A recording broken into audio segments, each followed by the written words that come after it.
that, first of all, Jenny, a very big welcome to you, Jenny Pather, who's the executive head of Trading Bridge Vodacom Financial Services. Jenny, a big welcome this morning. Very grateful for your time. I know you must be, well, I know you are all busy, especially in the digital world right now. But Jenny, a big welcome to you. Thank you. Thank you, Mike. And thank you to all the attendees for making time to hear us today. Quite excited about the topic, very passionate about it. So looking forward to the discussion. Great, Jenny. And what I will do, I'm going to refer to a couple of key questions. And as you know, historically, these webinar Wednesday sessions are interactive on a Q&A basis. So I'm going to look away every few minutes so I can refer to some good questions. But to our guests, our attendees, if you've got any questions, please put them on the chat line. If we don't manage to answer them, we will come back to you very quickly after the event. But also, again, just a couple of normal rules. If for whatever reason we lose you, we will be back very quickly. You know, with technology, things can go wrong, but we will assure you that we resume very fast and continue with our conversation this morning. Jenny, if you can give us an insight into Vodacom Financial Services, I'd be grateful for that. Thanks, Mike. So Vodacom Financial Services is a fintech company embedded within Vodacom itself. Our portfolio spans offerings in insurance, lending, and payments. And most recently, we actually launched quite innovative SME offerings like SME lending proposition called VodaLend, as well as a payment POS terminal that's targeted at the small merchants. So we do a lot of innovative offerings in that space. Most recently, we added the Trading Bridge portfolio, which I look after. And you can look forward to some investment offerings coming through in a couple of months. Just some background on financial services within Vodacom. In just under 3 years, we've managed to grow our base of customers from 4.4 million customers to 9.9, generating a revenue of just around 1.1 billion in 2020. So quite an exciting time for Vodacom Financial Services, especially on the back of our recent announcement of our Alipay partnership, where we're going to use that to actually create some really innovative offerings for our consumers, but also for our SME customers specifically. So quite excited, and I'd say to all our attendees today, look out for that in the media. Yeah, thanks, Mike. Yeah, Jenny, just a bit of, if you can give us a little bit about yourself and, of course, the role that you play at Vodacom Trading Bridge. Sure. Yeah, I've got quite a technology background. So I've spent many years focusing on platforms, spanning from business to business, IoT, cloud. But I'm quite passionate about using technology to solve real world problems, real customer needs, real customer pain points, and bringing customer experience to the forefront of everything we do. Now, at Trading Bridge, my role is to work with both large customers and small customers, really to achieve their digital goals. Just for everyone's awareness, Trading Bridge is quite a powerful platform. It enables both large and small customers to interact in the digital supply chain, so connecting you essentially to your network of partners. It's quite vast. We switch around 84 million transactions annually to the value of 200 billion rands per annum. And as you guys know, COVID has disrupted supply chains all around. It's brought to the forefront, you know, the need for resilience, the need for end-to-end visibility, and we really help our customers to achieve that at Trading Bridge. But more than that, what we're doing is a large focus is making sure that we enable our small merchant and our small suppliers to actually be part of this ecosystem and not be left behind from the digital transformation journeys that are happening today. Yeah, over to you, Mike. Yes, thank you for that. Jenny, I've got a quick question in between. Peter wants to know more about your payment solutions. Sure. So we've got quite an array of payment solutions ranging from an online payment gateway. So if you have your own online shop, you can consume our online payment gateway. But we also have QR codes in market. We have what we're calling a quicker device. So it's very much a small mobile payment acceptance device. And then we have what we call our VodaPay Max, which is an Android-based POS terminal. So it allows you to accept debit cards, credit cards. It can do a little bit of printing, but it can also run any Android application on it. And eventually what we are doing is we're going to place an ordering application on that. We're going to be able to allow you to vend VASs like airtime, data, etc. So quite a powerful payment device. I hope I've answered your question. Of course, Jen, that was great. And as we do know, if there's any further to that, we will, of course, forward that to you. Jen, I've got a great question here. A business has become more complex. What role does digital transformation play in this evolving landscape, especially for small businesses? Yeah, as I mentioned earlier, so the pandemic has brought to light the need for businesses to really be built for resilience in order to survive through this challenging times. But what it's done, it's also brought to the forefront a new customer behavior, new ways of working, and as we all call it these days, a new normal.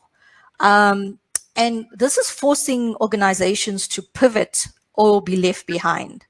And what we're finding is that the digital pivot is actually something that's going to remain. And Mike, you yourself said up front is that you had to pivot. I mean, this would have been a face-to-face conversation, probably localized, but you had to pivot, and this has now opened up more digital streams in terms of the audience you're getting into these areas. Another example I want to give you is I'm quite a yoga kind of fanatic, so I love my yoga classes. And when we were fully locked down, my yoga instructor had to pivot. She had to get on, buy a Zoom subscription, get the yoga classes online, but she forced us as well to put on our videos so that she could engage, interact with us. So she had to digitally pivot. But what she's done now that she's still having physical classes is she's kept it because she's reached a larger audience. So it allows you to actually, diversify your customer base. So where does this leave, your small businesses? It's clear. You need to adapt or you're going to perish in these very challenging times. And what the stats show that if businesses invest in digitization, they will grow 3 times faster or 3 times more than those that don't. So SMEs need to really look at investing in key areas to survive in order to be able to get through these challenging times. Jenny, thank you for that. And just a question from Rion. These chats are going pretty fast, so I'm keeping it quick. He wants to know, do you see a big transformation to digital platforms from the old way of working? Absolutely, absolutely. It's quite important for organizations to embrace the platform way of working. It enables an organization to really scale. And as we go through the conversation today, you'll see we'll touch on the different ways that an SME can embrace the digital platforms that are out there. Correct. Another good question coming through. What do we mean by digitizing a business, and where would an SME even start off this process? It's a good question, Mike. Digitization is so broad and encompasses everything, whether it's cloud services, whether it's automation of processes, whether it's e-commerce, digital marketing, and then cybersecurity, as you can imagine, is quite important. But what's important is not to think that a business needs to do everything today, and you don't need to digitize every part of your business. The key is to evaluate. And that what I mean by that is evaluate where your pain points is. Where is your organization burning the most? Where are you spending the most money, the most time, the most effort? Is it with diversifying your customer base? Is it with attracting new customers? Is it managing your suppliers? Maybe it's your supply chain. Or is it actually just enabling your employees to work remotely and work digitally? So you need to start with that evaluation so that you can attack your digital strategy in the points where you need it the most. Thank you, Jenny. I've got a great question here from Patricia coming through. She wants to know, what are the digital solutions for micro SMMEs based in the rural areas? Yeah, good question. So one of the things that we at Financial Services is working on is quite a few solutions for customers in the rural base. Aside from a connectivity and access perspective, there's solutions around there, but also to enable them to start connecting into digital ecosystems. So like getting, all you need is a basic internet connection. You'd be able to access a platform. You'd be able to connect in and get visibility of your brand, provide, connect into suppliers. All of those elements is all enabled via a simple internet connection. So there's various platforms there, there's various mechanisms in order to do that. It really depends on the SME need, what they're trying to achieve from their digital goals, but there is items in the market.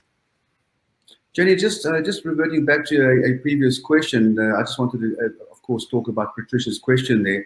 When I asked, what do you mean by digitizing a business and where would an SME even start the process? How do you start with that, Jenny, and how do you know what evaluating is? Absolutely. It's key to remember that digital transformation is not just using technology for the sake of technology. It's about using it wisely to do what you do and do it even better. It's about using technology to move your organization to the next level.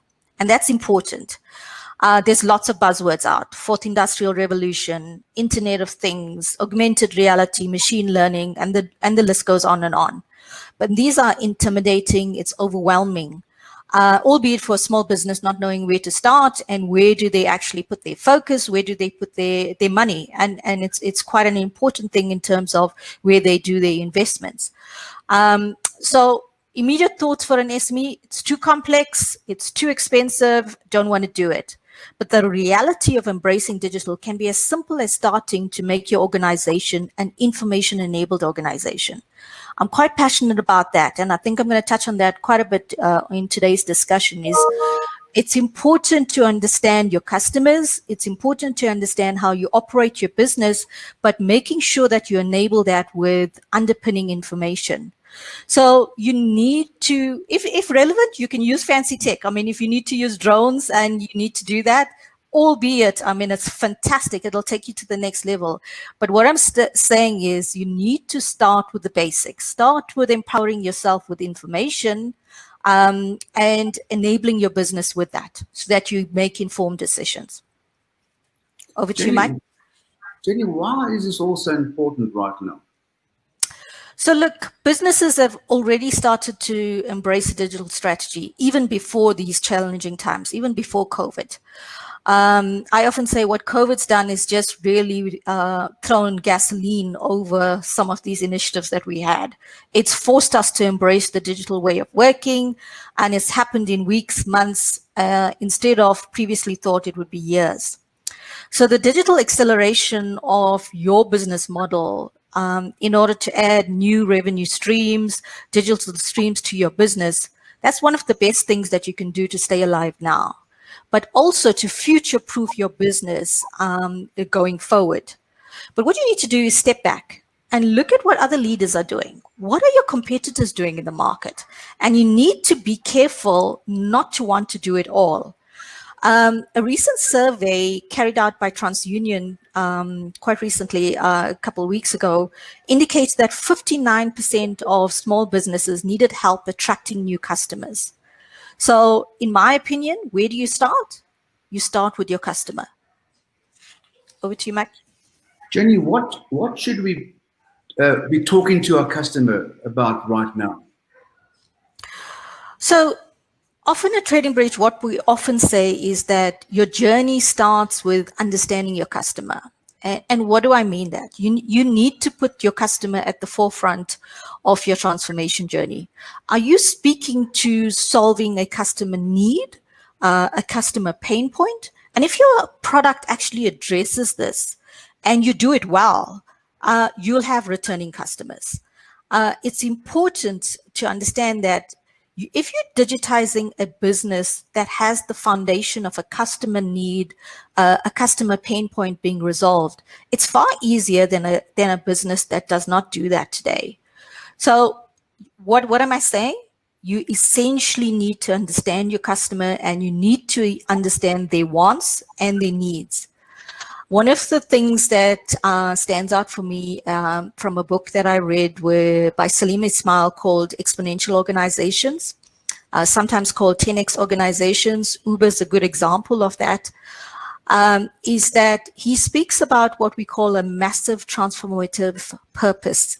So what is the purpose of your organization? And if you're underpinning your organization with a key purpose, it allows you to talk to customers' principles and values. And in today's world, as you know, customers want to align to the principles and the values of your organization. And if you start there, they feel connected to you. And once they start feeling connected to you, you can then start looking at, are you visible to your customers? Can they find you? How do you interact with them? And what is the expectation from them? And what experience are you leaving your customers with? And most importantly, what is the service you're delivering? And these things are fundamental for you to understand how you actually pivot in order to reach your customers. Great, Jenny. Jenny, why is the focus on the customer so important? Right, it's always been important, but specifically now. So knowing your customer is critical, as I said, in order to service them, but also keep them returning, especially during these times. You need to keep them returning. One of the great tools out there, and it's nothing new, but there's many variants out there. It's called a CRM system, Customer Relationship Management System. It helps you store all of the information around your customers. Now, past experiences, present. So what does this do for you? Helps with your sales management, helps with segmenting your customers, helps with personalizing offerings, and as you build your pipeline. What I've mentioned earlier is about your organization becoming an information-enabled organization, and your first data collection point that I would recommend for any business is everything about your customer, their needs, their wants, their buying patterns, and that helps you personalize your offers for your customer. More and more, what we are seeing is people are spending more time indoors. That means they're also spending a lot more time online, in social mediums, etc. Now, those are one of the opportunities for you to actually attract those customers. Make those consumers actually part of your customer base. Get your brand out there, and reach those customers. One of the other things that you've seen, would have seen expand in the recent times is social influencers. And they can really, really help with increasing your sales and your customer reach. Now, I'll give you an example. I follow quite a few stylists on Instagram. And this one particular stylist was actually showing off products from a local popular retailer. And I particularly liked a few items. I went straight to the site, put those items in my basket. And believe it or not, within a few hours and even the next day, a couple of those items were out of stock. Now, it shows you the power of how you could use a social influencer in order to ramp up your sales and really get your product name out there. So using these techniques, and it's simple techniques, it's not going to cost you. It's simple techniques to really get your brand out there. But messaging is important. So you need to do the research. You need to understand your customer base. That's why I say customers are so important. Also, understand what your customers are saying about you. Are you listening to them in terms of what your brand is? And you need to also put that out there. So if you're getting raving reviews, let your other customers hear that. Customers are demanding today, as you know. They want to know you. They want you to know them. They want to hear you. They want you to hear them. Be engaged. But also, more importantly, they want you to delight them. And I always say that as much as a digital transformation journey, digital strategy is important, nothing is going to outpower good service. Good service, good product, and delighting a customer must underpin everything that you do. Over to you, Mike. Great, Jenny. Yes, just to help with Cameron's question here, if you are suffering with a poor signal or if your signal keeps cutting off, yes, there will be a replay and there will be a recording of this interview. So, Cameron, I hope that I've answered your question. Coming back to another great question, Jenny, what about the world of online? Should we really be paying that much attention to the digital world? Absolutely, Mike. I'm very passionate about indicating that businesses all around needs to have a digital footprint. COVID, as we said, has forced most businesses to go online. Even the traditional brick and mortar stores has now got, has pivoted and has got an online presence. What's become more critical now than ever is for SMEs to have a digital footprint so that they can be found, so that their brand can be out there. And what the digital world does for you is it opens up new digital streams. The survey I mentioned earlier that TransUnion ran surveyed a host of SME customers. 29% of these SMEs said they needed help diversifying their customer base. 24% of these said they needed help with a marketing approach. Now, having a digital presence, whether it's a website, whether you're using social media, now this helps you get your brand out there, and it's a relatively low-cost marketing approach for the SMEs to really reach their customers. And it doesn't have to be complicated. You start with social media, you then move to your own website, and then you move to an online store. So the new normal actually demands that you engage digitally, that you get a digital footprint out there. Over to you, Mike. Yeah, Jenny, just to add to that, I know we spoke briefly offline, and, when the pandemic hit South Africa and the world, it really struck us towards the end of March. NSBC traditionally, is focused incredibly on face-to-face events, exhibitions, conferences, breakfast networks, workshops, you name it. And within a matter of a few days, we transformed everything into the digital world.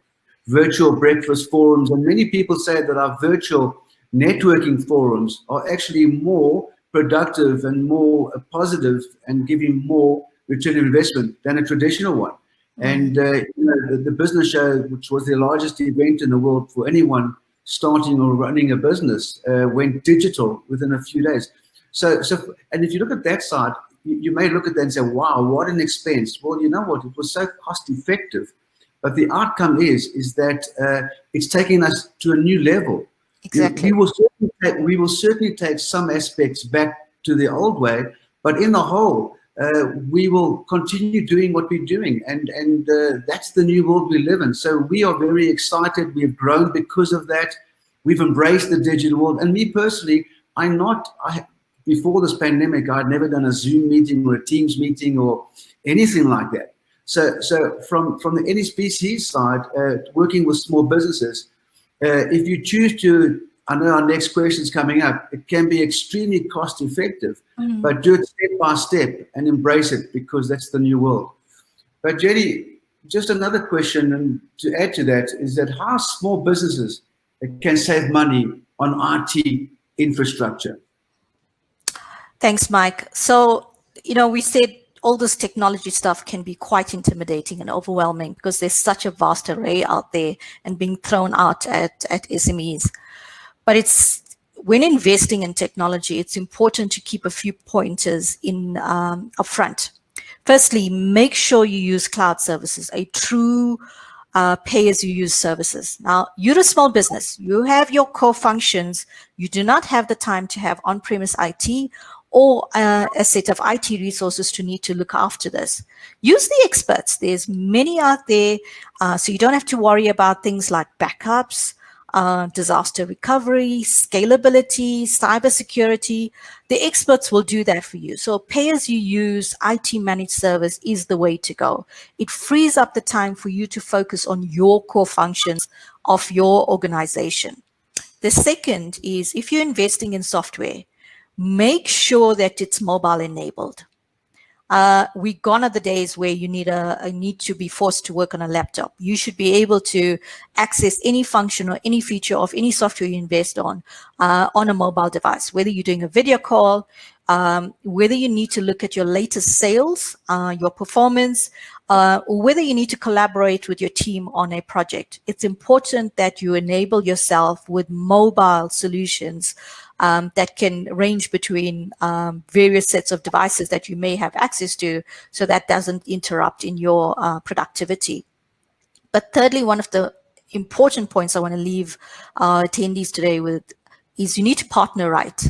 Especially if IT is not your core focus, then partner right with those guys that have the experts in doing that. There's lots of organizations out there that's created SME packages focusing on SME business in a box propositions to get you started. And they will help you with this journey so that you don't have to be intimidated and overwhelmed with the technologies that's out there. And it helps you to get started and really grow in this digital journey. The last item that I want to actually talk to you about is don't be afraid of robotics. Chatbots has been there for quite a while, but it's come to the forefront even more now.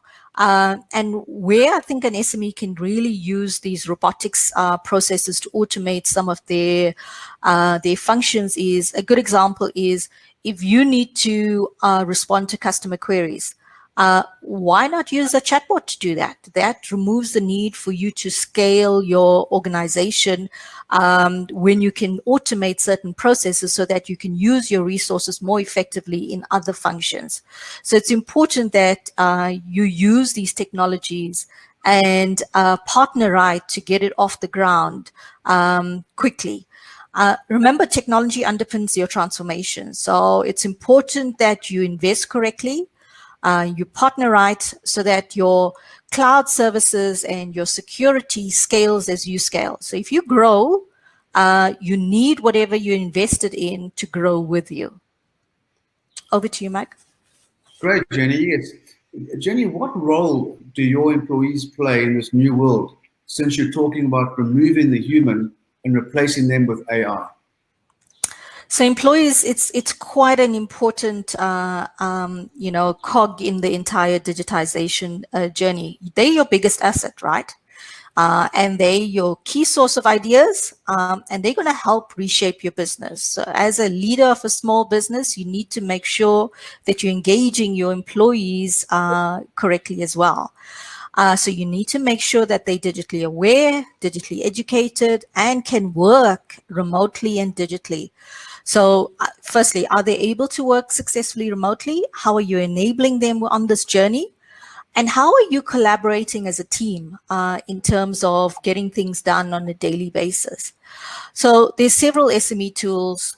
A lot of them are free in terms of how you can use this to actually leverage some of these functions to make sure that your employees are performing adequately in the digital environment.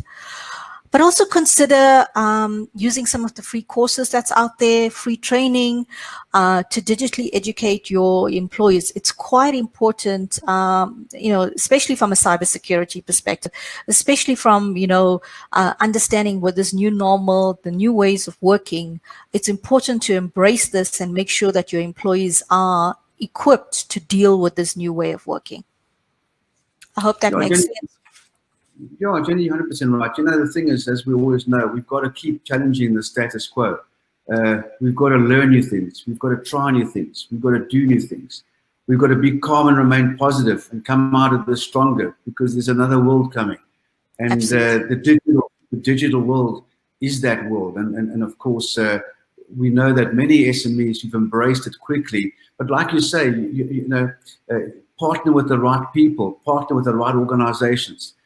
Keep it simple, one step at a time, but have that attitude to really adapt and do, because of course it is the way of the future.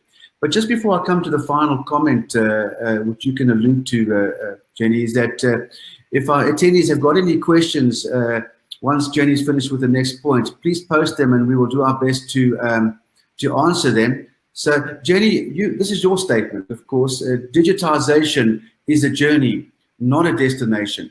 So try not to allow yourself to get overwhelmed or put you off. It will be one of the best investments that you have ever made. Please, if you can add to that, Jenny.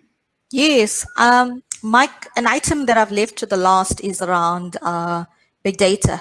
And it goes back to the statement I made when we started the conversation, is around making your business an information-enabled business. We often say that data is the new oil of these times. And what that means is really underpins and informs every decision we make. But most importantly, timeous and accurate data is what's important. So as you start to accumulate data about your customers, data about your suppliers, make sure you invest in actually extracting the information and analyzing so that you inform the way you pivot, the way you personalize your offerings for your customer. Without this data collection and analysis, companies, organizations are really going to stumble in the dark to actually make decisions on how to actually take your organization to the next level. So yeah, there are millions of companies facing the contingency of COVID-19. It threatens the continuity of many organizations, and it's very, very challenging times. However, there's many tools out there to help you pivot. And as I said, you need to also reach out to the right partners to enable you and help you minimize the impact of these challenging times. You just have to learn to use these effectively and take advantage of the benefits. And remember, as you said, digitization is not an end state. It's a journey. You need to embrace it. Don't be fearful of it. And it will take your organization to the next level. It's taking what you do to better levels. Thanks, Right, Mike. Jenny, Sharon wants to know, do you blog? I don't at the moment, but I know Aidan's on the line and he's been saying that I need to start, so I probably will. We all do. Yeah, Jenny, I just want to say, it's been enormous. Thank you. And, we do know what you guys do, and you provide incredible digital solutions in this new world, and you always have, but especially now. And we do know that for slick, seamless transformation, we do know that you guys are there to help. And I don't know if there's where we can post on the chat line how people can get hold of your team if they've got any further questions. If we can post that now, it'll be great to see if people want to engage further about your solutions, about further assistance, of course, and taking that step-by-step approach into that digital transformation. And, our message from the NSBC, it's absolutely crucial that every SME who is serious about prospering in the future needs to take action now, even if it's that one tiny step towards where you want to go. We've got some incredible stories coming through where wonderful clothing stores have gone completely online. Yep. And what we have learned, and like you've said, is that it's a lot more cost effective to transform than people realize. As long as you partner with the right partners, and of course you take one tiny step at a time and you focus on the priority up front. And in that way, before you know it, like for example, you've said that, Jenny, social media is a great way to start. That online store is a great way if that's where your business belongs to, of course. And it just can go on. And, once you get into it, and once you start that process, and once you become familiar with it, the digital world will help you accelerate your success quickly. And you'll probably become out of this stronger than ever before. And that's the intention, isn't it? Absolutely. I was in a global conference the other day, and what's coming out now, Jenny, you probably know that the world's biggest companies of the future have been born during the pandemic, and because they've chosen to, so whatever we do in life, and like digital and other stuff, we can choose to be successful, and we can choose to take action, and we need to move on that. So Vanessa says it would be great to understand the solutions on offer for service businesses. Jenny, I'm not sure if you can quickly add to that. So she's saying there on the right, it would be great to understand the solutions on offer for service businesses.